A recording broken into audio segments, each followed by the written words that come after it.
Hey everyone, welcome to the Pittsburgh.net user group. The group is based out of Pittsburgh here. Feel free to join us in the meetup.com, Twitter, and follow us on LinkedIn as well. Um, Today we are going to walk through Core CMS, and we will be delighted to have and we'll be delighted to hear to learn and discuss about Core. During the next hour, we'll be hearing from our invited expert, Zoltan. It's pretty late for him, but he's still taking his time to present on this. So thank you, Zoltan. And he's a co-founder and managing director for Lombec Technologies and seasoned professional with years of experience in the .NET stack. And he's also a core contributor in ASP.NET Core, CMS, Core. That's the reason we have him here. And he's also a guest lecturer in Abida University and a faculty of informatics. We are fortunate to have him today, and I will introduce to Zoltan. Searching for the screen here. Hey, Zoltan, welcome. Hello, hi everyone.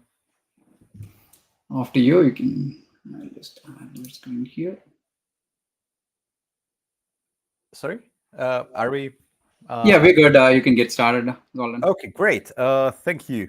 Hi again, everyone. Thank you for the introduction, and why I wanted to give you this talk here is because I still think that you are probably reinventing the wheel when it comes to web projects, .NET web projects specifically, because I would like to show you this web framework and CMS called Orchard Core. It's open source, based on .NET, that you can use in any web application to speed up development and get all the basics going quickly. Now, before talking about Orchard, actually, why would you use a CMS to begin with? Just to clarify, CMS means Content Management System here. Well, first of all, it's about not reinventing the wheel. So CMSs have all kinds of user-level functionality and framework-level functionality that are interesting in pretty much every web project. So that's one of the first things. Secondly, they are always some kind of framework that provide the basic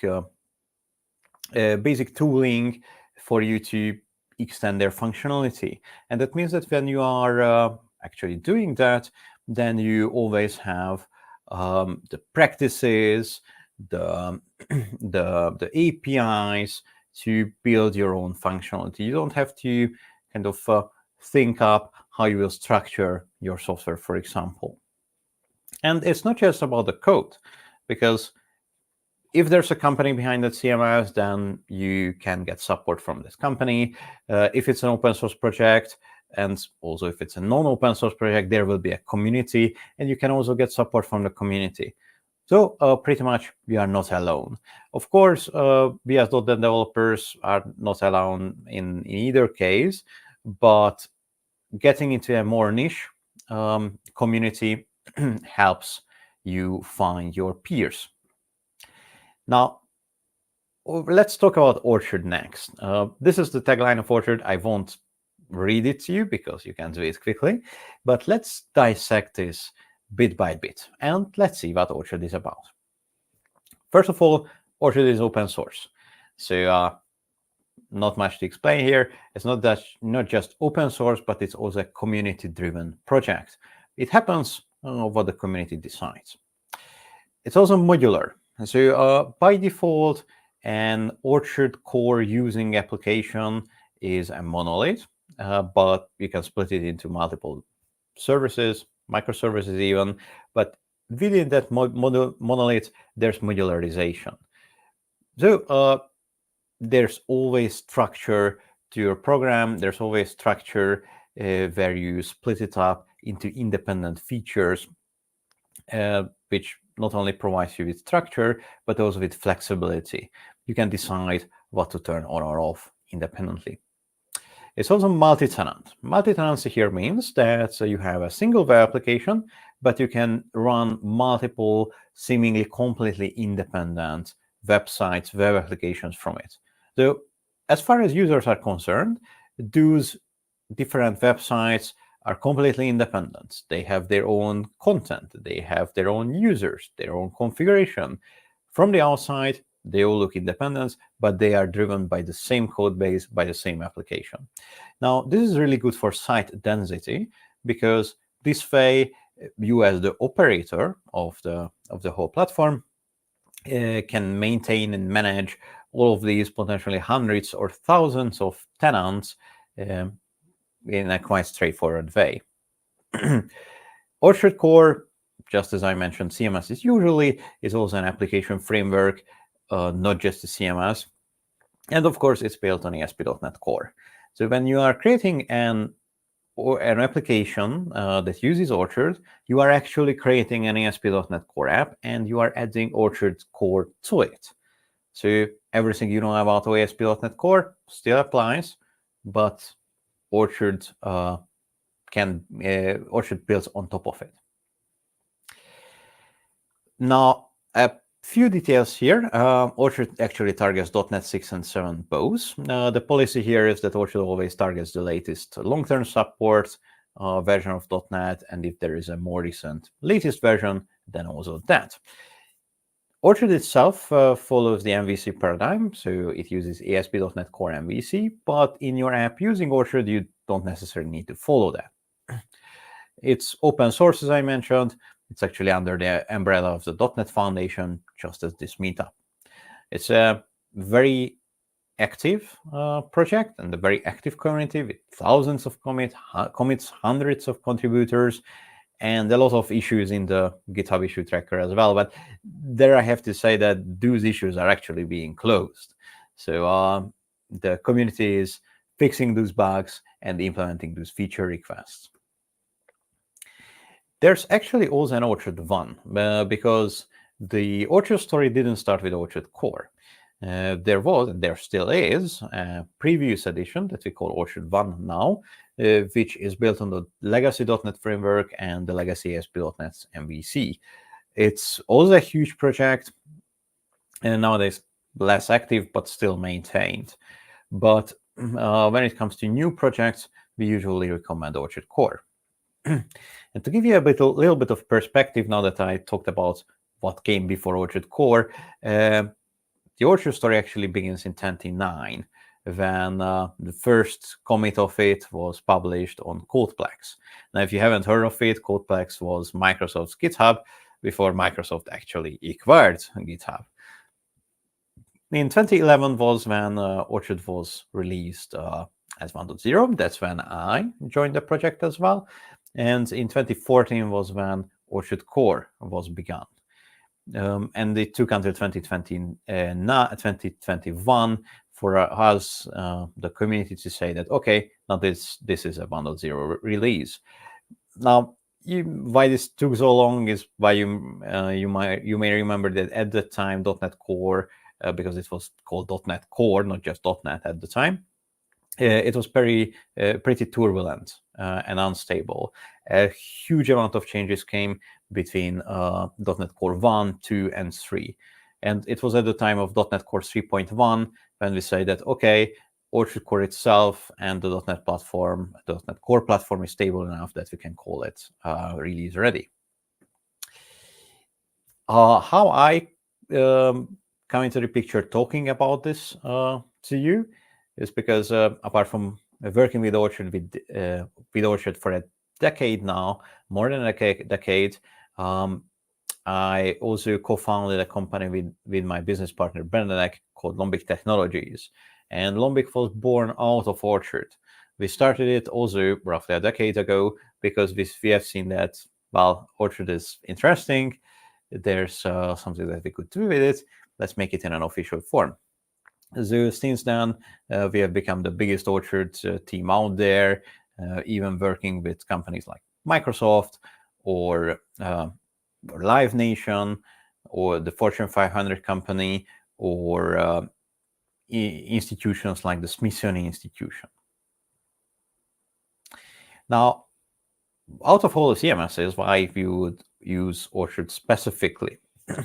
Well, first of all, we are talking about ASP.NET Core and ASP.NET Core MVC supercharged.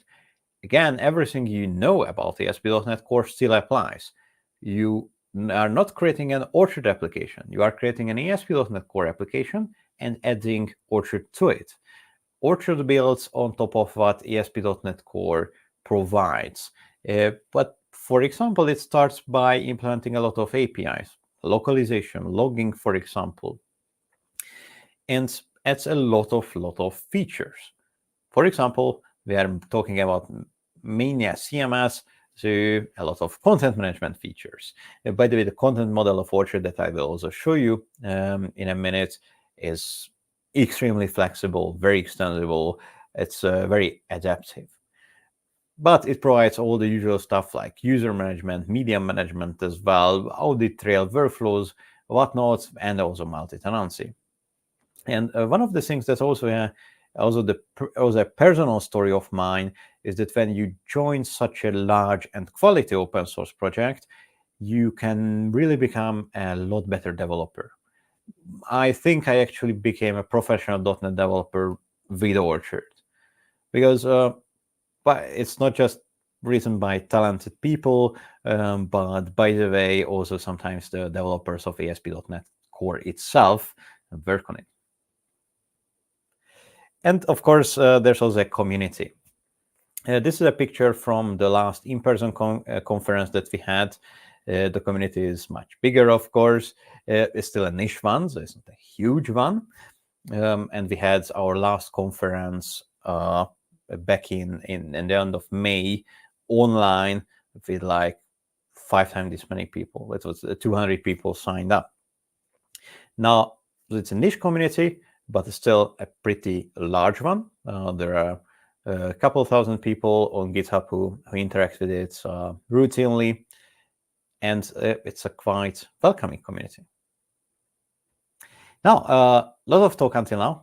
Let's see Orchard in action. So let me show you a couple of sites that I think are nice examples. Now, first of all, this is not a too complex site since it's a mini site for a video game, for the marketing campaign of a video game. But I just wanted to show this to you because you probably know the franchise Transformers. And by the way, this mini site is also an example of how to launch sites in bulk with Orchard's multi-tenancy.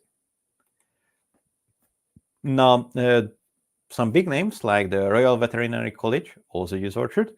And by the way, this site also has cat pictures. So that's already quite a big plus. Orchard can drive not just content-based or content-focused sites, but also more interactive, more app-like sites too. This one by Fly Egypt, which is an airline, is basically what you would expect from an airline website, including the booking feature, which you can check out here. I mentioned Live Nation before. Live Nation is a Fortune 500 event organizing company, and House of Blues is one of their brands. It's about event venues and pubs, like something like 50 or 100 of them. And they all have their own websites in a multi-tenant Orchard application here. And talking about governments, let's start with city governments. The city of Santa Monica, which is part of the greater Los Angeles, also uses Orchard for their whole web presence pretty much. And on the federal level, they also use Orchard because the Smithsonian uses Orchard too. Specifically, the Smithsonian Folkways Recordings and also the Smithsonian Folklife divisions of the Smithsonian do that. This particular site is a pretty complex one with a huge music catalog, which includes an e-commerce and streaming functionality. And in between federal and municipal, state governments sometimes use Orchard as well, like the Employment Security Department of Washington State. And if you would like to check out more good examples of Orchard sites, I recommend you show Orchard. This is our site, running on Orchard, of course, that has a gallery of sites that we think are nice to show.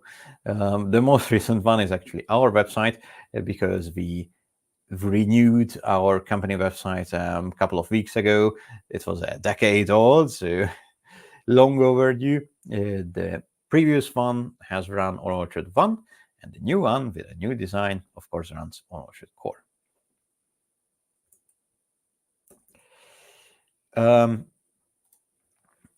And we have seen what Orchard is about, really, and what Orchards might be capable of, but we haven't really tried Orchard for ourselves yet. So let me now switch over to Visual Studio, and I will show you how we work with Orchard, the first steps of how you would use Orchard. So what I have here is a folder with a couple of basics of a solution that I generated with Orchard's code generation templates. This includes a solution and a couple of projects. Let me show them from Visual Studio. So this is our demo solution here. The whole thing starts with a web project. This is a usual web project, as you can see, targeting .NET 7, and what makes it an Orchard using application is that it includes 2 Orchard core packages. Actually, this is the one that's the whole of Orchard. So here I'm referencing everything that can come from Orchard. This is, by the way, not necessary. So I use this to demonstrate Orchard to you, but Orchard contains or consists of something like 200 packages, and you can mix and match those. You can select which one of those you want to use in your current project. You don't need to use all of those. You can decide, for example, you only need the CMS functionality. You don't need user management, or you don't need the other built-in features. Or you can decide that you just need the framework functionality, like the localization implementation of Orchard that plays together with the ASP.NET Core localization infrastructure and reads localized strings from PO files. But here we are using everything from Orchard. There are 2 other projects here. One of them is a module, and one of them is a theme. These are categories of Orchard plugins. We call them extensions. A module is more for providing functionality. Basically, you would write most of your C# code in a module. And when it comes to themes, they are more about the look and feel of the site. So when it comes to CSS, JavaScript, and HTML, you would mostly put them into your theme. By the way, both of these projects are relatively empty. What makes a module or a theme into an Orchard extension is basically 2 things, because otherwise they are MVC areas and just normal C# projects. You need such a to reference this targets package, and secondly, you need to add a module or a theme manifest. This is basically some metadata that tells Orchard how the module works along with other modules, and it provides some UI labels for the module management screen on the admin. Is the same pretty much for themes as well. But we'll also write some code. But before doing that, let me actually start this application. And we get to the setup screen immediately. The setup is where every Orchard application starts. And as you can see, it's pretty simple. So let's check it out in detail. It's also localized, so localization is a built-in feature of Orchard, but let's leave it on English. And then we have to fill out a couple of details. Let's name our website Demo for now. By the way, most of the configuration that we do here can be later changed. There are basically two things that you can't really change later, or it's quite hard. One of them is the recipe, and the other one is the database. So let's talk about the recipe first. A recipe in Orchard is basically a JSON file. It's a JSON file that you can export the content and configuration of your Orchard core site to. And then you can take that JSON file and import it on another site. It's a kind of export-import functionality, but you can also use recipes to create kind of templates of sites and use them during setup as we see here. So, for example, you can put together a blog site, and then you can export the whole thing into a recipe. You can add that to your application as a setup recipe, and then you can create new blocks in bulk. These recipes that we see here are the built-in Orchard core recipes. Some of the functionality that the Orchard community thought that, well, it's useful for everyone, but you can add your own. For now, we'll use the built-in blog recipe, which will be about, shockingly, a blog. We can also configure the time zone of the site, but that can be changed later. And we also need to choose a database engine. For local development, we recommend SQLite because it's simple to use. It's just a simple flat file. You don't need to install anything else. But for something more complicated, we recommend SQL Server or something else. So let's leave it as SQLite. And then I will create an admin user. For that, this will be the default admin user that you can change later as well. And I will use this super safe password one. Password. So now that the setup is done, we have our nice little blog. As you can see, it has a title, and it also has a single sample blog post here, which has a title, a subtitle, some metadata, and it also has some categorization and tagging. If you open it, we also see that it has a picture too and a body. Furthermore, here at the top, we have a small menu with a home link to the home page and also a link to this static About Us page. All right, let's check out the admin now, and let's see how we can manage the whole thing. And this is the Orchard admin area here. It's pretty straightforward. Here on the left-hand side, we can already see our blog, and well, here it is, the editor of our blog post. So if we check it out on the site at the same time, you see, well, here's the title. Here's the title. This is the URL of our blog post, which is here. And then comes the body, which is the body of the blog post. Now, if we go to the content menu and content items, we can also see the other content items, like the About Us page is also here. We are talking about this page. So it also has a title, permalink, and a body.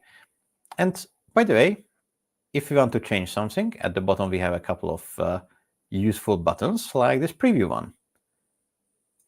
Because this preview one is a live preview feature. You see on every keystroke what I'm typing is changing on the right-hand side. So this is useful if you want to edit your content and see what it will look like in the context of the site eventually.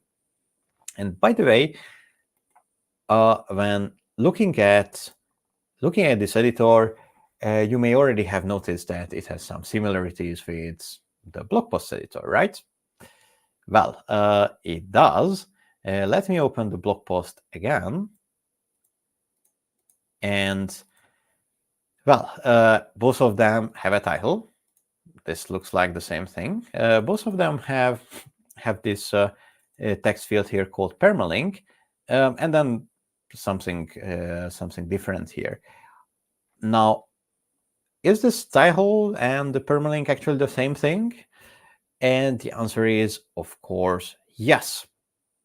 And now let's go into the content model of Orchard, because that's kind of in the middle of the whole thing. That's probably even the most important thing about Orchard, the content model.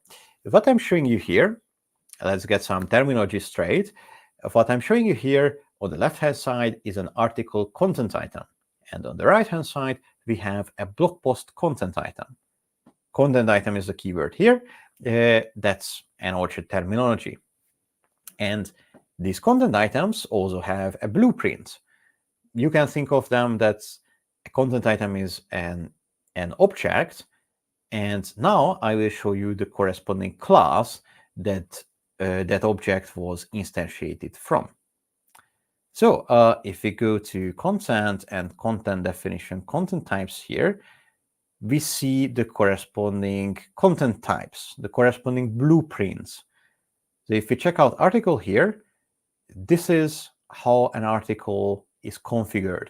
This is kind of the schema and the configuration of the article content type, which we instantiate and create article content items. There's some basic metadata, but the important thing here is this parts section here. You see that it has title and outer out. Now, these parts are the building blocks of content types. The title here is called a title part, and that's the building block of the article content type that drives this title editor here. And there's this outer out part, which is the building block that drives this permalink and URL functionality. And it's not an accident that I've shown you both the blog post and the article, because you see here we have the blog post content type, and it's fairly similar. It has the same title part, it has the same outer out, and then it's different, but title part and outer out part are both there. So this is kind of the main idea of the Orchard content model. This is how it's so flexible, because if you want to change how an article looks like or a blog post looks like, you can remove, for example, the title part or the outer out part. You can add new parts. You can create your own content parts. You can create your own content parts from code. You can create your own content parts from the admin area here as well. So you can create all these building blocks, mix and match them, swap out what was built into Orchard, override everything, create your own content types. You can also do them from code. You can create your own content items from those. You can do that from code as well. And the whole thing is how you want it to be. The content model is an extremely flexible thing that Orchard has. Let's go back to the admin a little bit. And let's talk about something else than content management, because Orchard has a lot more, of course. For example, it also has media management. You can upload images, documents, whatnot. Menus can be managed from the admin as well. All of these little bits and pieces are there. Orchard has search. So if you want to have full text search, it provides a search functionality with Lucene and also with Elasticsearch. It, of course, has role-based access control as well. So here under users, we can see the user accounts that we created during setup, which can, of course, be changed. And by the way, this is a local user account, but Orchard can also operate with external logins like Microsoft Azure Active Directory login, or Twitter, Facebook, Google Authentication are all built in. And for access control, there are also roles, as I mentioned. So, for example, if you open the editor role, we can see a huge list of permissions that this role either has or not has. For example, it can access the admin panel. There's a tick, but it can't change the admin panel's settings. You can also add your own permissions and create your own roles. So again, this is just built in and the default, but you can customize this a lot. And talking about extensibility, even the built-in features of Orchard are, as I mentioned, modularized. Here in the features, you can see the various features that the built-in modules of Orchard provide. Again, it's a huge list. And by the way, this is documented too. So if you are looking for some specific kind of functionality and are wondering whether Orchard has that, you can check out the documentation as well. And there are two features here that I wanted to show you, which are pretty cool, I think. And one of them is this workflow. So let me actually enable them. And workflows is about kind of a visual programming. You can do anything with code in Orchard, but now I'm creating a workflow to show you how you can also extend Orchard's functionality from the admin. So with a workflow, we get a canvas like this, and every workflow starts with an event. So this will be the event that, well, kicks off our workflow. Again, these are the built-in events, and actually just some of the events from the enabled modules. But this list you can also extend, just as everything. Let's use the content published event, for example, and let's display a notification when the user publishes a blog post. Now, if we go to Add Task, we can see the things that a workflow can do, including displaying a notification. But as you can see, there are, again, a lot more here. And I mentioned that workflows is kind of visual programming. It really is. So we also have for each and for loops, which mean exactly the same thing as in C#, or if-else conditions. So really, you can create something like programs. And they can do a lot more than notifying people. They can manage content, users, call webhooks, all kinds of things. But let's use the notification one here, and I will just say thank you username. And if you are wondering whether this is the ASP.NET Core identity, well, it actually is. So why we can use this with these double brackets here is because a lot of fields on the admin have support for the Liquid markup language. Liquid is a flexible markup language that we in Orchard use for templating, but also for such dynamic strings. And now that we have it, we can connect the two boxes, make this, oops, it should actually be the other way around. This isn't needed. So we can connect the two boxes, and we can also make this content published event the start event. So now that we save the workflow and go back to our blog post and publish it, we actually don't see the notification. So let me go back to the workflow. I'm not sure what the issue is. It starts with the blog post. Everything looks all right. And let's publish again. Well, sometimes, things are not working out. And I'm not sure actually, because it did start. Yeah. Probably I messed up something with the notification. Let me just write thank you here and save it now. And let's try publishing it again. Still not working. This is a mystery I have to get back to you after the talk. Because here we actually see that the workflow started. These 3 instances mean that, but we didn't see the notification for some reason. Anyway, another cool feature actually is the audit trail. The audit trail is about recording events in the system. If you want to know who changed what in Orchard Core application, you can use audit trail to figure that out. And we can configure it here to record events for blog posts again. So that's what I will do. And now if we go back to our blog post and change it, we will be able to see the changes. So I will rename it like this and publish it. And this was the first version that the audit trail recorded. So I need to add another change to so we can actually see the audit trail showing the differences.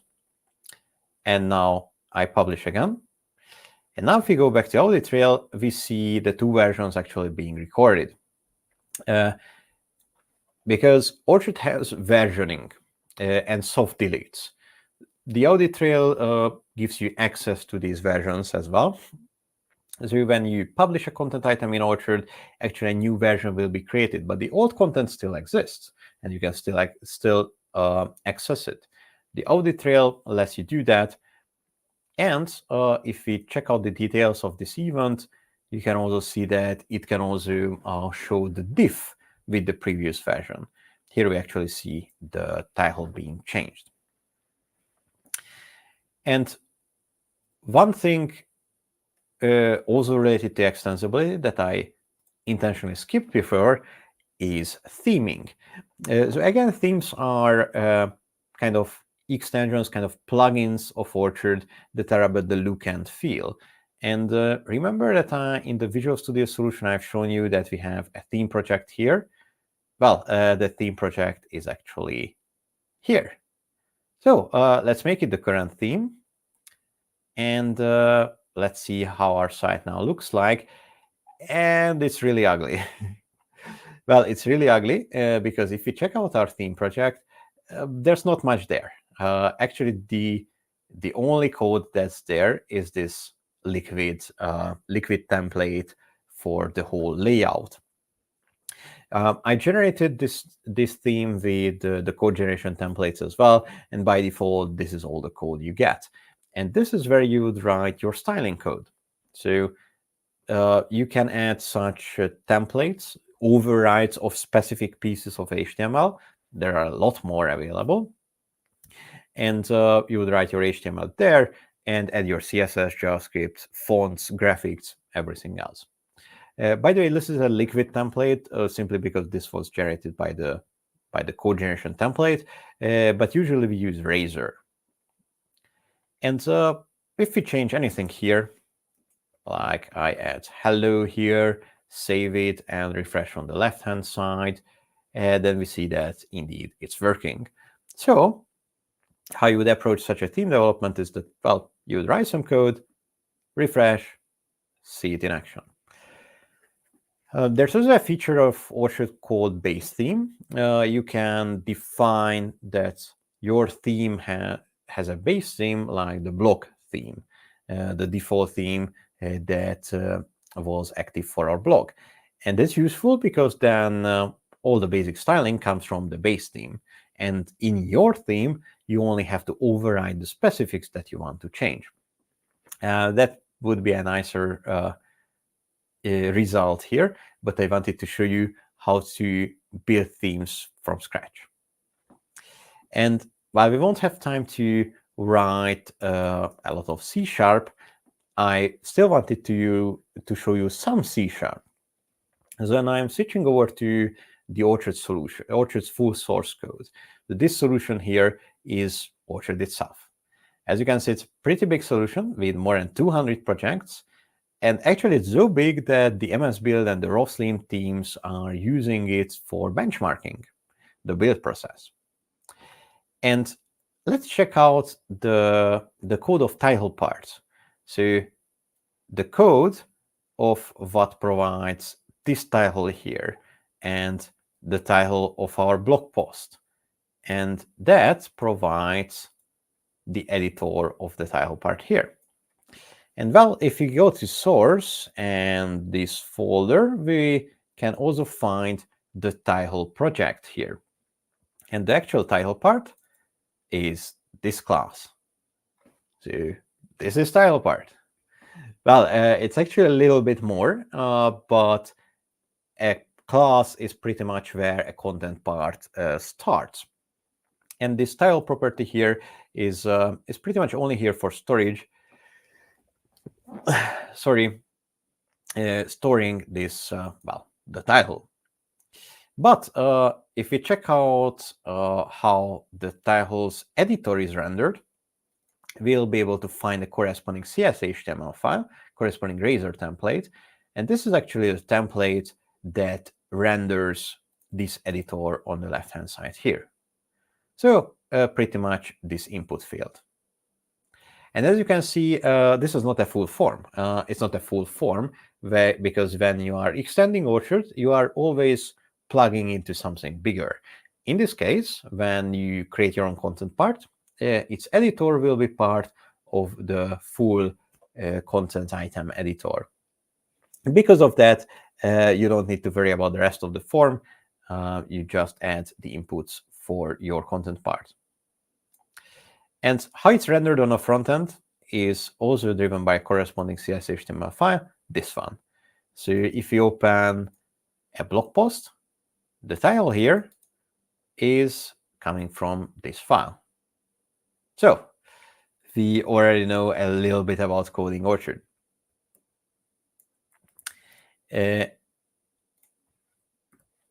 Now, if you would like to actually roll out an Orchard core-based application to the public, you have a couple of hosting options.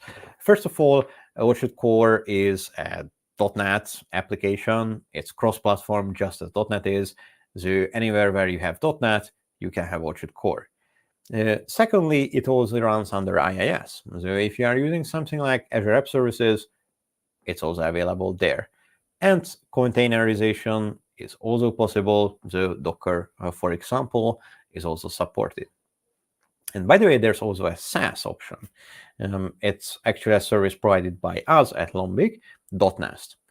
.nest, being an Orchard Core SaaS, it's a multi-tenant application where you can quickly sign up and get your own Orchard Core site, which will be a tenant in that multi-tenant application.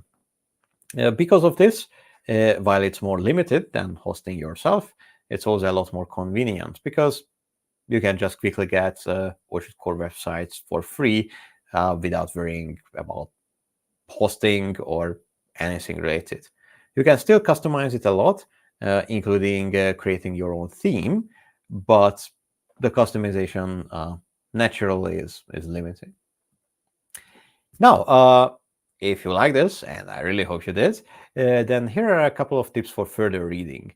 The Orchard Core websites, the project homepage, of course, is always a good start. You can also get to the documentation page from there. You can also check out our Orchard Dojo, which is our Orchard learning teaching website. It contains a weekly blog post series, which we also send out in a newsletter about the news from the Orchard community. And it also has a tutorial series called the Dojo Course 3. It's a video series that guides you from the very beginning up until you being able to use all the important APIs of Orchard, create your own content parts, your own modules, your own themes. And if you like code more than videos, then check out our training demo module, because that's an Orchard module that's kind of a walkthrough. It walks you through becoming an Orchard Core developer, also starting from the very basics, the most important Orchard Core APIs, even the manifest file that I show you, and it guides you all the way up to developing a full-fledged complex module. That was it from me. Thank you very much for your attention. And perhaps now we have time for a couple of questions as well.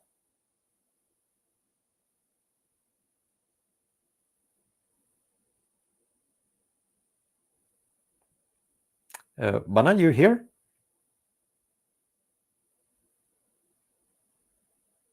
I am on mute. I'm just trying to see if there are any questions in the chat. Give me one moment. Sure.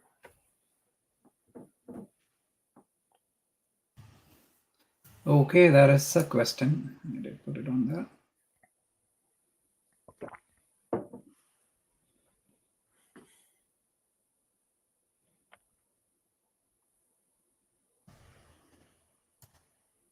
Zoltan, you able to see the question? No, please tell me. Oh, okay, fine. I joined a few minutes late. Just put it on the screen here. In the Orchid Core docs, there is a mention of different framework and CMS, but it looks like there is only one package now. Question from Rich. Sorry, I don't really understand the question. Where's In Orchid Core docs, there is a mention of different framework and CMS, but it looks like there is only one package now. Any module for, yeah. Can you be a bit more specific? I'm asking the person asking the question because I'm really not sure what you are referring to by multiple frameworks. Perhaps you mean that at one point there was a reference to Nancy framework, but as an alternative to following MVC. But since then Nancy was discontinued, as you removed that. Okay, Rich, if you can rephrase the question, Rich Dudley, if you can rephrase the question, you'll be able to help. There is one more question from Richard Collier. Is there any module for content personalization? Content personalization. Also, can you give a couple of examples there? Because well, so when I say personalization, I know, Rich, we are talking from the Sitecore background here. So, for example, if you are a person from, for example, if you're from a different country, then we want to show a different homepage banner. But if you're from US, then we want to show something else. According to that's more like your geo personalization, something like that. Okay. Yeah. For the related, not exactly that, but something related is localization. So that's something built in. For example, so in that specific case that you mentioned, that would actually be handled by localization, and based on the information that the browser sends, you can display one or the different version of a localized homepage. But that's not completely it. Otherwise, when it comes to other kind of personalization, you will need to extend Orchid for that. This is not something too hard, but it depends on what exactly you like to personalize on specifically. Because in Sitecore, the backend that you were showing, we do have options where I could have two images set for the same component, like your title. I can have two different titles, not the localization, just on the data source side of things. But I could switch between according to the geo personalization. I could plug this data source or a different content or something like on the fly. We can do it. So I think that's the question there. Yep. There's no such built-in feature, but I think that's something that can be easily doable. So interacting with content items from code is something that we do every day. It's not much more complicated than a database query. So in this case, I believe you would hook it to the request pipeline and load a content item based on the criteria that you want to target. That's fairly simple from code, but there's certainly no built-in feature for that. Okay, sounds good. Thank you. We have a question from Ugo. Can you use Orchid Core to build a modular app from scratch? The short answer is yes, but it depends on what exactly you want to know about. So what I've shown you was actually that. It was a modular app built from scratch. It was a very simple one with just a theme and a module, but the stems of it are there. Okay, and I have one more question. Let me see. What are the difference between framework and CMS? Okay, probably that's a follow-up question to the first one. No. Yeah, it is a follow-up to the first question. Correct. Okay. Yeah. As I mentioned, what the application that ID mode uses is everything from Orchard. It actually uses a meta package that references all the other packages in one way or another. And among these packages are framework functionality packages and user-facing or otherwise featured packages. For example, the data access or authentication, localization, logging. Those are more like framework level features. Those all come from certain packages. Then there are features like the whole content management or user management, the media library that I've shown you, or even very specific features like audit trail or workflows. Those all come from packages as well. Actually, all of these come from multiple packages because they are also divided up into multiple packages. Now, there's no difference between the framework part of Orchard and the rest of Orchard. We are just talking about a set of packages. There are packages for the framework functionality, and there are packages for all the other things that you can actually click. Okay.